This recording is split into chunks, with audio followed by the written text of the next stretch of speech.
Assalamualaikum warahmatullahi wabarakatuh. Bismillahirrahmanirrahim. Alhamdulillahi hamdan katsiran tayyiban mubarakan fih kama yuhibbu rabbuna wa yardah. Asyhadu an la ilaha illallah wahdahu la syarika lah wa la na'budu illa iyyah. Wa asyhadu anna Muhammadan 'abduhu wa rasuluh ballagha ar-risalah wa adda al-amanah wa nasaha al-ummah wa jahada fillahi haqqa jihadih. Allahumma salli wa sallim ala nabiyyina al-karim sayyidina Muhammad ibn Abdullah wa ala alihi wa sahbihi wa tabi'ihim wa man tabi'ahum bi ihsanin ila yaumil qiyamah. Amma ba'du, qala Allah Ta'ala fi kitabihil karim wa huwa asdaqul qailin. Ya ayyuhalladzina amanu taqullaha haqqa tuqatih wa la tamutunna illa wa antum muslimun. Ya ayyuhalladzina amanu taqullaha wa qulu qawlan sadida yuslih lakum a'malakum wa yaghfir lakum dhunubakum. Wa man yuti'illaha wa rasulahu faqad faza fawzan 'azima. Wa qala Rasulullah sallallahu alaihi wasallam fa inna asdaqal hadithi kitabullah ta'ala wa khairal hadyi hadyi Muhammadin sallallahu alaihi wasallam wa syarral umuri muhdatsatuha wa kullu muhdatsatin bid'ah wa kullu bid'atin dhalalah wa kullu dhalalatin finnar. Ma'asyiral muslimin wal muslimat rahimani Allah wa rahimakum, ibu bapak hadirin hadirat sekalian, jamaah Masjid Al-Mujahidin yang mudah-mudahan dirahmati Allah Subhanahu wa taala. Mengawali dari kajian tafsir Ibnu Katsir, mari kita panjatkan puji syukur kita pada Allah Subhanahu wa taala yang telah begitu banyak memberikan nikmat-nikmatnya kepada kita sekalian. Namun di antara nikmat yang begitu banyak, maka nikmat iman dan Islamlah yang merupakan nikmat yang utama dalam kehidupan kita. Karena dengan nikmat iman dan Islam, maka Allah Subhanahu wa taala akan memasukkan kita ke dalam surganya. Salawat serta salam tak lupa kita sampaikan kepada Nabi kita Nabi Muhammad sallallahu alaihi wasallam beserta para keluarganya, para sahabatnya, para pengikutnya yang senantiasa istiqamah di dalam menjalankan sunnah-sunnahnya. Ma'asyiral muslimin, a'azzani Allah wa iyyakum, kaum muslimin yang mudah-mudahan dimuliakan Allah Subhanahu wa taala. Masih dalam muqaddimah tafsir, maka pada malam ini kita akan masuk kepada pembahasan tentang fa in qala qail fama ahsanu turukit tafsir. Jika ada yang bertanya, tafsir apa yang paling utama? Maka para ulama menjawab, di sini juga termasuk Ibnu Katsir menjawab, anna ashahhat tariq fi dzalika ay yufassir al-Qur'an bil Qur'an. Jadi cara di dalam menafsirkan yang paling utama adalah tafsirul Qur'an bil Qur'an. Artinya Quran itu ditafsirkan dengan Al-Quran itu sendiri. Pernah kita bahas, ya. Dan ini kata para ulama, min ajmali fi makanin. Dan ini merupakan tafsir yang paling utama. Kenapa? Karena Allah Subhanahu wa taala langsung yang menjelaskan tentang kalamullahnya, tentang Al-Quran. Jadi langsung dijelaskan oleh Allah Subhanahu wa taala. Maka ini termasuk apa? Ini tafsir yang paling utama, yaitu tafsirul Quran bil Quran au yufassirul Quranu bil Quran. Kemudian fa in a'yaka dzalika fa 'alaika bis sunnah. Jika tidak ditemukan penjelasan dari Al-Qur'an, karena Al-Qur'an menjelaskannya secara global, maka fa'alaika bis sunnah. Maka kita kembalikan kepada penjelasan as-sunnah hadis. Jadi kalau di dalam Al-Quran tidak dijelaskan, maka kita masuk kepada as-sunnah atau hadis. Karena tidak semua Al-Quran menjelaskan secara terperinci. Seperti tentang tata cara sholat. Al-Quran memerintahkan kita sholat. Aqimis sholata. Dirikanlah sholat. Tapi tata caranya tidak dijelaskan. Dari mulai takbir sampai salam. Wa atuz zakah. Mengeluarkan zakat. Itu tidak juga dijelaskan bagaimana tata caranya.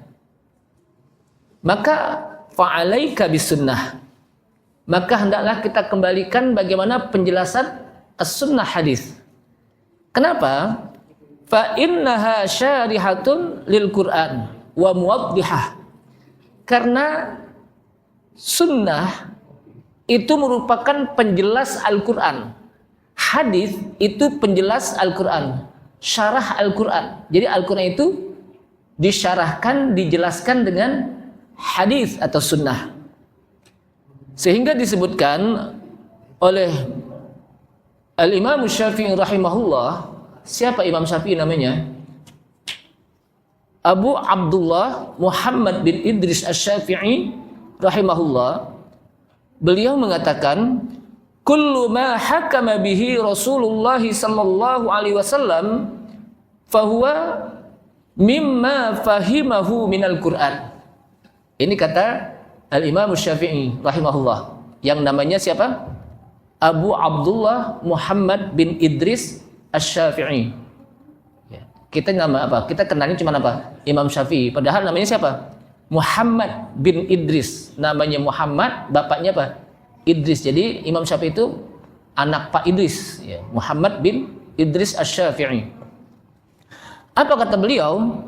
Kullu ma hakama bihi Rasulullah sallallahu alaihi wasallam. Setiap apa yang dijelaskan secara hukum yang dijelaskan oleh Rasulullah sallallahu alaihi wasallam, fahuwa mimma fahimahu minal Qur'an. Maka itu tidak terlepas dari pemahamannya kepada Al-Qur'an. Jadi apa yang disampaikan oleh Rasulullah sallallahu alaihi wasallam itu tidak terlepas dari apa yang beliau pahami dari Al-Qur'anul Karim. Maka Allah Subhanahu wa taala menjelaskan dalam ayat Al-Qur'an, Inna anzalna ilaikal kitaba bil haqqi litahkuma bainan nasi mimma arakallah litahkuma bainan nasi bima arakallah wa la takun lil khainina khasima. Bima arakallah tadi ya. Inna anzalna, sesungguhnya kami telah turunkan kepada Muhammad Alkitab, Al-Quran. Bil haq. Al-Quran itu hak. Maksudnya apa? Kalamullah, datang dari Allah Subhanahu wa taala. Litahkuma bainan nas, agar kamu menjelaskan hukum di antara manusia. Bima arakallah, dengan apa yang Allah wahyukan padamu.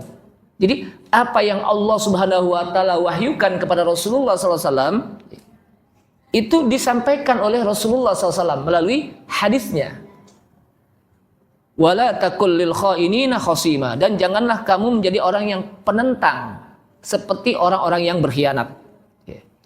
Atau dalam ayat lain disebutkan wa ma anzalna 'alaikal kitaba illa litubayyana lahumul ladzi ikhtalafu fihi wa hudaw wa rahmatan liqaumi yu'minun.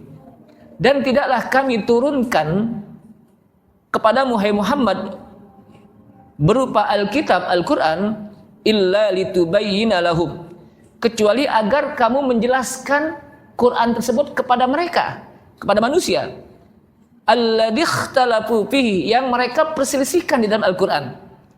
Dan Al-Quran wahudan, memberi petunjuk, wa rahmatan, dan juga rahmat, liqaumi yu'minun, bagi orang-orang kaum yang beriman. Atau dalam ayat lain, wa anzalna ilaika dzikra litubayyana lin-nasi ma nuzzila ilaihim wa la'allahum yatafakkarun. Dan kami turunkan kepada Muhammad az-dzikr. Apa az-dzikr? Al-Quran. Untuk apa? Litubayyana lin-nas, agar kamu menjelaskan Al-Quran tersebut kepada manusia. Ma nuzzila ilaihim, apa yang diturunkan kepada mereka. wala'allahum yatafakkarun, agar mereka mau berpikir.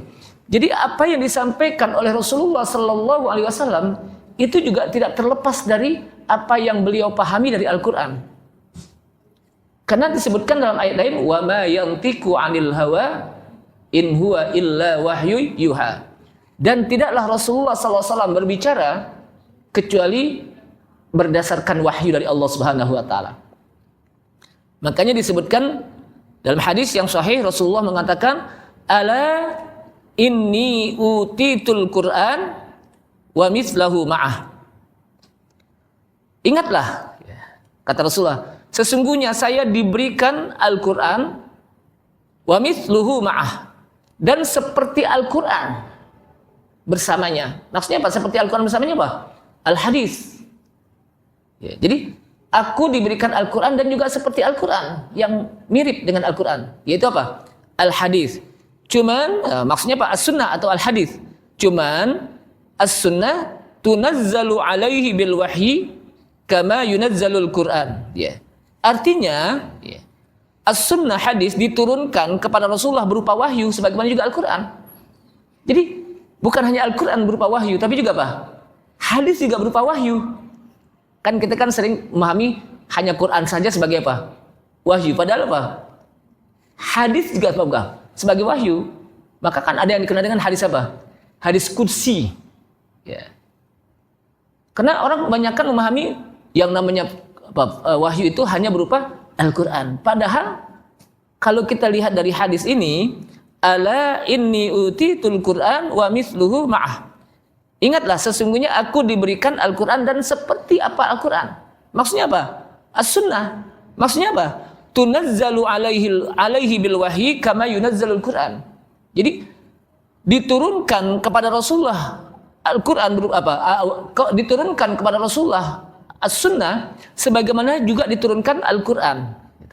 Illa annaha la tutla kama yutlal Quran. Kecuali perbedaannya adalah bahwasanya tidaklah hadis itu dibaca sebagaimana Al-Quran. Kalau Al-Quran kan disebutkan man qara'al Quran fi kulli harfin hasanah. Barang siapa yang membaca Al-Quran maka dalam setiap huruf satu kebaikan. Wa fi kulli hasanatin ashrun, dan pada setiap satu kebaikan 10. Berarti kalau kita baca alif lam mim dzalikal kitabu la raiba fihi hudal lil muttaqin. Berapa huruf? Berapa pahala? Ya. Artinya apa? Dibaca dan kita mendapatkan pahala. Tapi hadis tidak. Ya. Hadis apa? Tidak.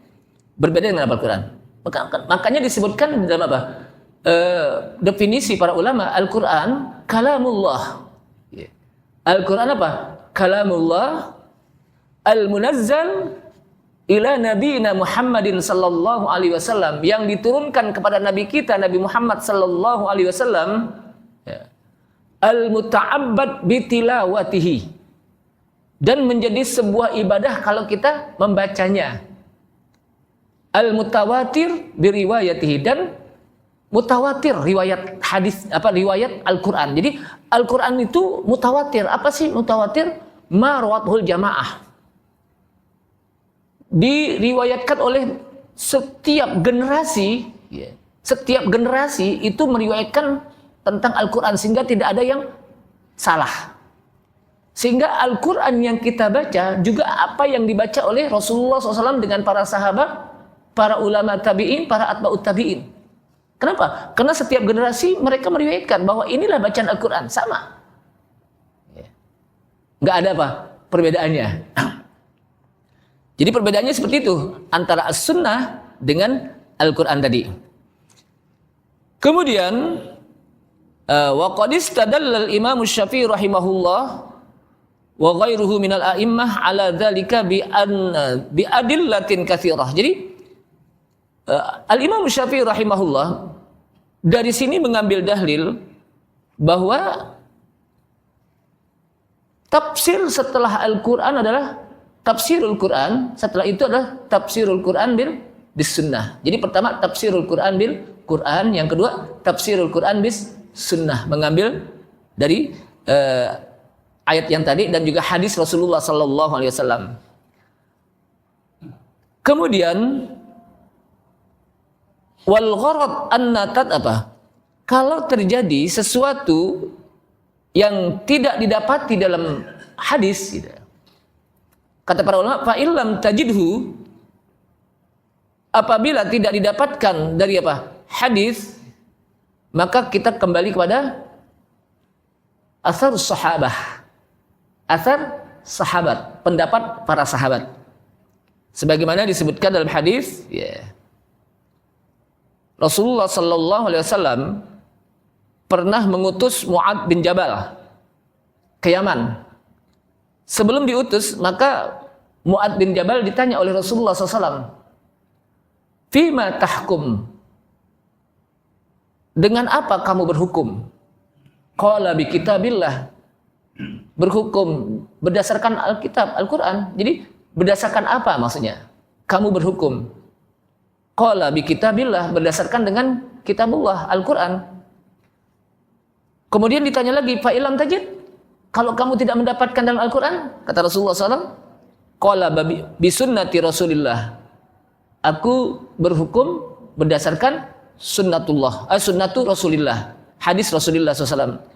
Qala, kemudian ditanya lagi, fa ilam tajid, jika kamu tidak dapati, qala ajtahidu ra'yi, aku beristihad dengan ra'yuku, dengan pendapatku. Aku beristihad dengan pendapatku. Kemudian Rasulullah sallallahu alaihi wasallam fadaraba Rasulullah sallallahu fi sadrihi. Kemudian Rasulullah pun menepuk dadanya. Dada siapa? Dada Mu'ad. Ya.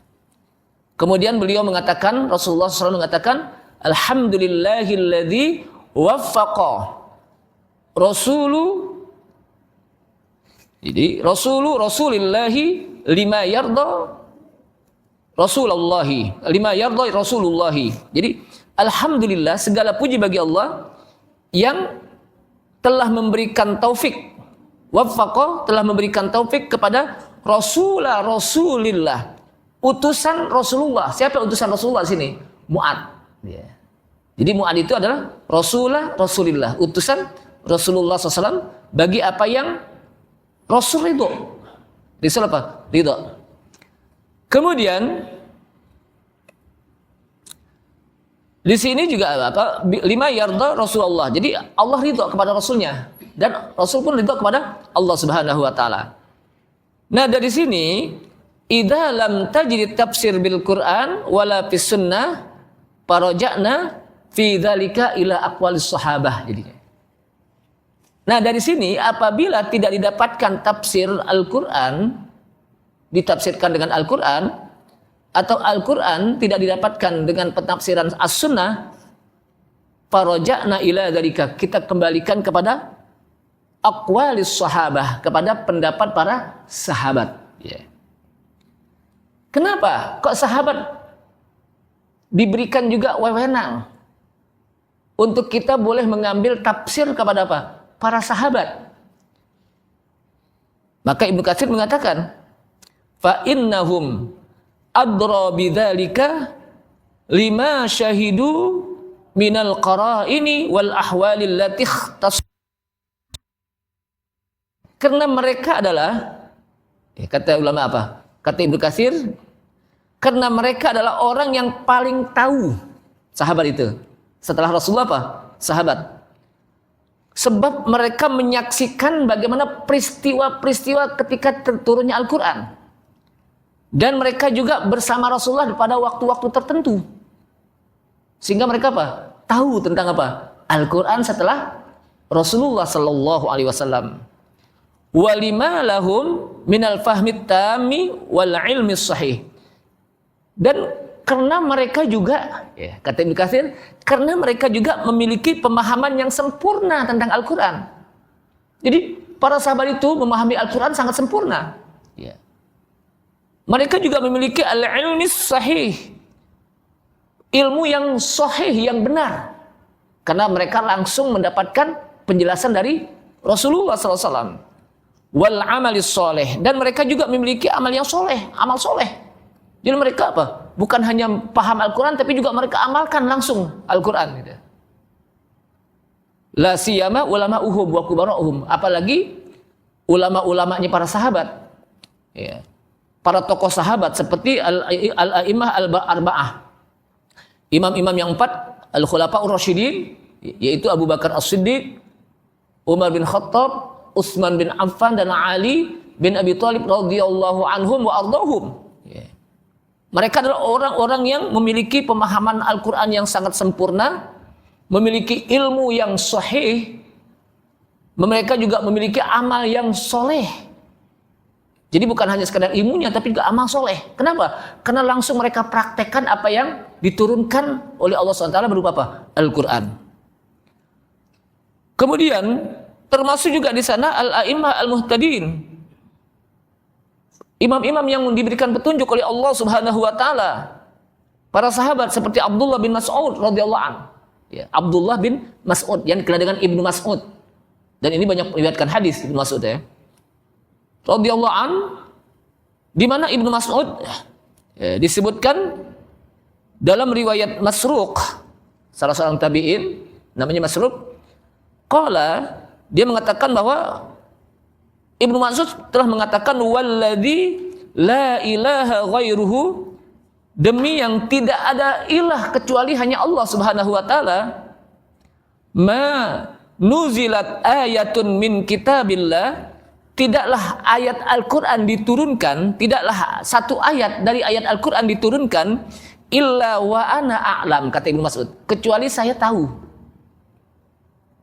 Saya tahu fi man nazalat, kepada siapa ayat Al-Quran itu diturunkan, wa aina nazalat, dan di mana Al-Quran itu diturunkan, ayat itu diturunkan. Ini kata apa? Ibnu Mas'ud. Jadi Ibnu Mas'ud sebagai salah seorang sahabat Nabi yang juga dikenal dengan ulama sahabah juga, ulamanya para sahabat, ya.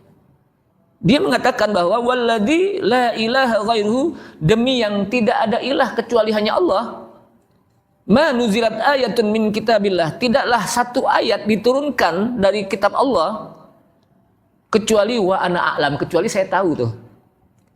Fi man nazalat, kepada siapa ayat itu diturunkan.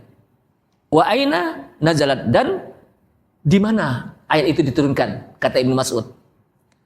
Sehingga beliau mengatakan walau a'lamu ahadan a'lamu bi kitabillah minni tanaluhul matoya la ataituhu. Ini kata Ibnu Mas'ud. Kalaulah saya tahu ada seseorang yang lebih tahu tentang Al-Quran, bayangkan. Di saat itu, kalau ada seseorang yang lebih tahu dariku tentang Al-Quran,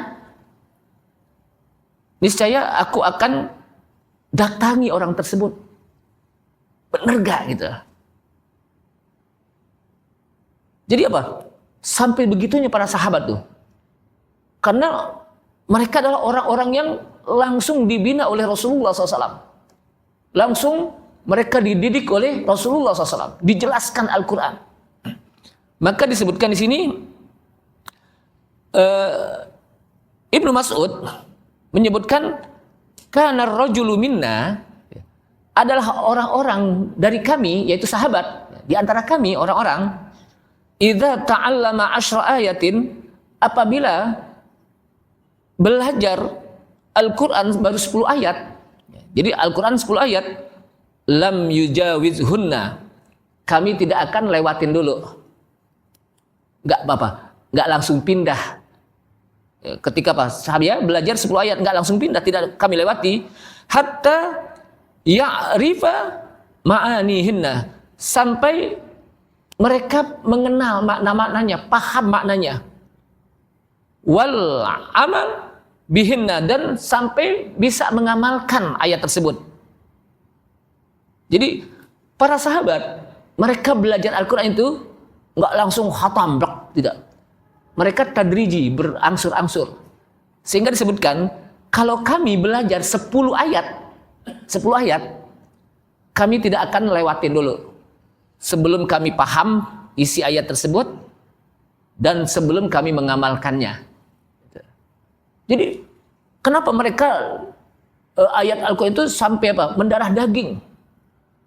Mereka hafal betul, sampai mereka ketika Utsman bin Affan radhiyallahu anhu Disebutkan dalam riwayat itu sholat malamnya pernah menghatamkan Al-Quran. Sholat malamnya itu. Utsman bin Affan, siapa yang nggak kenal itu?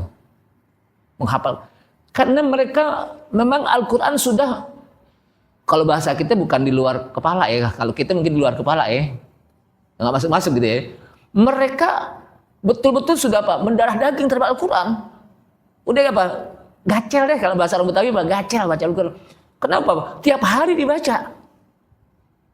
Sehingga ketika mereka belajar pun 10 ayat, mereka tidak akan pindah dulu sebelum mereka paham dan sebelum mereka amalkan. Kalau kita kan kadang-kadang belum paham, belum amal, udah nambah lagi ayatnya, kan gitu. Mereka tidak, gitu. 10 ayat kan nggak banyak, 10 ayat.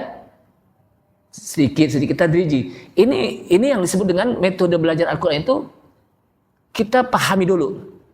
Kalau kita mau belajar Al-Quran, mau hafal Al-Quran, pahamin.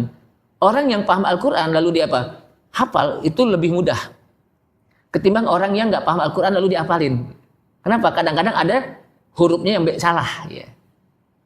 Ada huruf yang salah, ada yang panjang dipendekin, yang pendek dipanjangin. Kenapa? Nggak paham. Tapi itulah Allah SWT memberikan kemudahan bagi mereka yang belajar Al-Quran, mereka yang menghafalkan Al-Quran. Walaqad yassarnal Qur'ana lidzikri fahal min muddakir. Walaqad yassarnal Qur'ana, sungguh kami akan mudahkan Quran. Walaqad yassarnal Qur'ana lidzikri, bagi orang yang ingin mengambil peringatan dari Al-Quran. Allah mudahkan. Allah SWT memudahkan.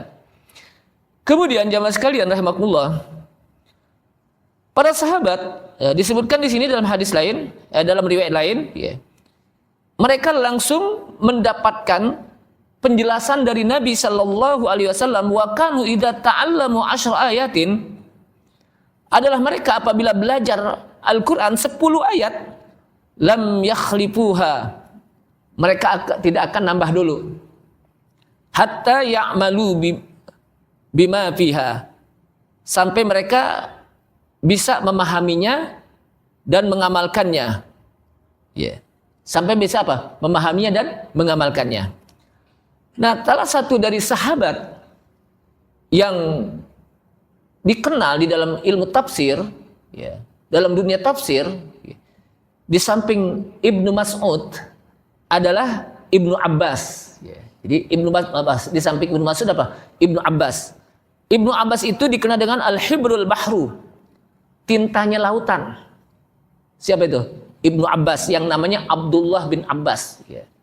Jadi di zaman Rasulullah SAW banyak sahabat yang namanya Abdullah. Ya. Makanya karena banyak yang namanya Pak Abdullah, maka perlu ada binnya. Makanya ada Abdullah bin Mas'ud, Abdullah bin Abbas, Abdullah bin Jubair, dan Abdullah lainnya. Jadi para ulama hadis begitu. Mereka mengambil dari Abdullah mana nih? Abdullah banyak. Harus ada binnya gitu. Nah, disebutkan bahwa Abdullah bin Abbas, atau dikenal dengan Ibnu Abbas, dia adalah Ibnu Ammi Rasulullah sallallahu alaihi wasallam. Anak pamannya Rasulullah. Pamannya Rasulullah namanya Abbas. Abbas itu adalah saudara bapaknya Rasulullah, Abdullah. Yeah. Anaknya siapa? Abbas. Ibnu Abbas, namanya Abdullah. Yeah. Itu dikenal dengan turjumanul Quran. Orang yang memahami Al-Quran, sangat memahami penterjemah. Kalau bahasa juru penterjemah Al-Quran. Itu siapa? Ibnu Abbas. Kenapa? Bi barokati doa Rasulullah sallallahu alaihi wasallam. Dengan keberkahan doa Rasulullah sallallahu alaihi wasallam pada saat Ibnu Abbas masih kecil, itu pernah didoakan oleh Rasulullah, Allahumma faqqihhu fid din wa 'allimhu fit ta'wil. Ya Allah, ajarkan tuh Ibnu Abbas yang masih kecil, ya. Faqqihhu fid din. Berilah dia pemahaman yang mendalam di dalam agama, wa 'allimhu fit ta'wil, dan ajarkan dia ilmu ta'wil, maksudnya ilmu tafsir. Maka setelah dia dewasa menjadi min ulama'is sahabah, dikenal dengan turjumanul Quran, bahrul ulum, lautan ilmu, Ibnu Abbas. Sehingga para sahabat kalau ingin ingin ngambil tafsir, mereka lebih banyak bertanya kepada Ibnu Abbas. atau juga kadang-kadang Ibnu Mas'ud tadi. Ibnu Mas'ud. Jadi dengan berkat doa Rasulullah sallallahu alaihi wasallam boleh kita pakai ini. Kalau kita doakan anak kita, Allahumma faqihu fid din wa 'allimhu fit ta'wil, boleh. Karena Rasulullah apa? Juga membaca apa? Doa ini. Sebagaimana Abu Hurairah juga pernah didoakan. Abu Hurairah itu tadinya dia mengatakan bahwa ya Rasulullah banyak hafalan hadis saya apa? Yang lupa. Kemudian Rasulullah apa? Doakan Abu Hurairah. Sampai jadilah dia seorang perawi di antara para sahabat, mengambil riwayat hadis yang paling banyak di antara sahabat-sahabat lain. Yaitu apa? Abu Hurairah. Kenapa? Karena pernah didoakan oleh Rasulullah sallallahu alaihi wasallam. Jamaah sekalian rahimakumullah, maka Ibnu Mas'ud beliau mengatakan bahwa nikmat turjumani lil Quran Ibnu Abbas. Jadi sebaik-baik penterjemah Al-Quran itu adalah Ibnu Abbas. Jadi Ibnu Mas'ud mengakui bagaimana ilmunya Ibnu Abbas tentang Al-Quran. Makanya disebutkan nikmat turjumanil Quran Ibnu Abbas. Sebaik-baik penterjemah Al-Quran, juru terjemah Al-Quran itu apa? Ibnu Abbas. Bahkan disebutkan lagi dalam riwayat lain bahwa pernah Ibnu Abbas beliau berkhutbah pada saat musim haji, lalu beliau berkhutbah dan beliau membaca suratul Baqarah, suratul Baqarah, atau dalam riwayat lain mengatakan surah An-Nur. Kemudian beliau tafsirkan surah tersebut. Kalaulah orang-orang Romawi dan orang-orang Turki mendengarnya, la aslamu, mereka akan Islam. Karena begitu terperincinya menjelaskan tentang surat Al-Baqarah dalam riwayat lain, atau juga disebutkan surat An-Nur. Nah ini jadi ketika tidak didapati tafsir Al-Quran, maka masuk kepada tafsirul Quran bis sunnah. Kalau tidak didapati tafsir Quran bis sunnah, maka kita kembali kepada tafsirul Quran bis sahabah. Raja'na ila aqwalis sahabah. Kita kembalikan kepada bagaimana pendapat para sahabat. Bagaimana pendapat para sahabat. Namun di sini disebutkan walakin fi ba'dil ahyan, akan tetapi kadang-kadang yankulu anhum ma yahkunahu min aqawili ahli kitab.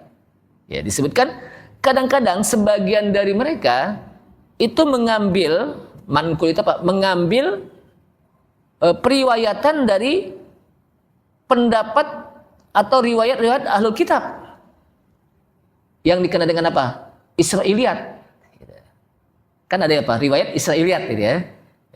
Kadang-kadang yang ini juga dibolehkan oleh Rasulullah sallallahu alaihi wasallam. Ini juga dibolehkan oleh Rasulullah sallallahu alaihi wasallam. Kenapa? Karena kata Rasulullah, "Ballighu anni walau ayatan." Sampaikanlah dariku walaupun satu ayat. Kemudian wa haditsu am bani Israil wala haraj. Ceritakanlah tentang bagaimana orang-orang Bani Israel. Itu tidak berdosa. Jadi Bani Israel itu dikenal dengan ahlul kitab. Karena mereka ada yang Taurat dan Zabur, mereka ahlul kitab. Kemudian waman kadzaba alayya muta'ammidan falyatabawa maq'adahu minan nar. Barang siapa yang berdusta atas namaku, kata Rasulullah, dengan sengaja dia berdusta atas namaku, bahwa ini hadis Rasulullah, ini pendapat Rasulullah, ini ucapan Rasulullah, falyatabawa maq'adahu minan nar. Maka hendaklah orang tersebut siap-siap tempat duduknya nanti di api neraka. Jadi dibolehkan pengambilan riwayat dari pendapat ahlul kitab, tapi tidak semuanya disebutkan. Tidak semuanya. Kenapa? Ada 3 bagian. Kayaknya udah isya. Udah. Emang ini panjang nih masalahnya nih. Tapi masih mukadimah biar kita paham gitu. Jadi sebelum kita masuk kepada surat Al-Fatihah, kita harus paham dulu tentang ini nih. Karena kalau enggak Main langsung aja kan, kadang-kadang main langsung ke ayat aja. Sementara bagaimana periwayatan ahlul kitab dan sebagainya kita nggak paham ya. Bagaimana tafsirul Quran bil Quran, tafsirul Quran bis sunnah, tafsirul Quran bis sahabah, ya, bil atharis sahabah. Maka kita harus paham dulu tentang ini. Nah, oleh karena itulah nanti kita akan bahas bagaimana tentang al-ahaditsul israiliyat. Jadi hadis-hadis tentang Israiliyat. Para ulama mengatakan itu sebatas hanya kita sebagai menyaksikannya saja, tidak menjadikan sandaran hukum. Hanya sekedar tahu bahasa kita, tapi tidak menjadikan sandaran hukum tentang Israiliyat. Kenapa kok terjadi kisah-kisah Israiliyat? Karena bisa jadi ada di antara orang-orang ahlul kitab yang mereka masuk Islam, maka mereka masih menceritakan tentang bagaimana orang-orang Bani Israel zaman dulu gitu. Oh, dulu kan begini gitu. Sehingga turun temurun kisah-kisahnya sampai kepada masa Rasulullah sallallahu alaihi wasallam. Itu namanya kisah Israiliyat, kisah yang turun temurun. Nah, ini saja kira-kira sebelum saya tutup ada pertanyaan enggak nih? Kalau enggak ada memang waktunya sempit juga ini ya. Ini saja, mudah-mudahan bermanfaat. Insya Allah nanti pada pertemuan yang akan datang kita akan teruskan. Mudah-mudahan apa yang saya sampaikan bermanfaat. Paling tidak kita belajar Al-Quran. Ini pertama adalah khairukum man ta'allamal Quran wa 'allamah. Sebaik-baik kamu adalah yang belajar Al-Quran dan yang mengajarkan Al-Quran. Yang kedua, ketika kita belajar itu malaikat banyak mendoakan kita. Yang ketiga, kalau kita belajar Al-Quran lalu kita paham, maka kita tidak akan tersesat selama-lamanya. Ini saja, mudah-mudahan bermanfaat. Subhanahu hamdika asyhadu an la ilaha illa anta astaghfiruka wa atubu ilaik. Wassalamualaikum warahmatullahi wabarakatuh.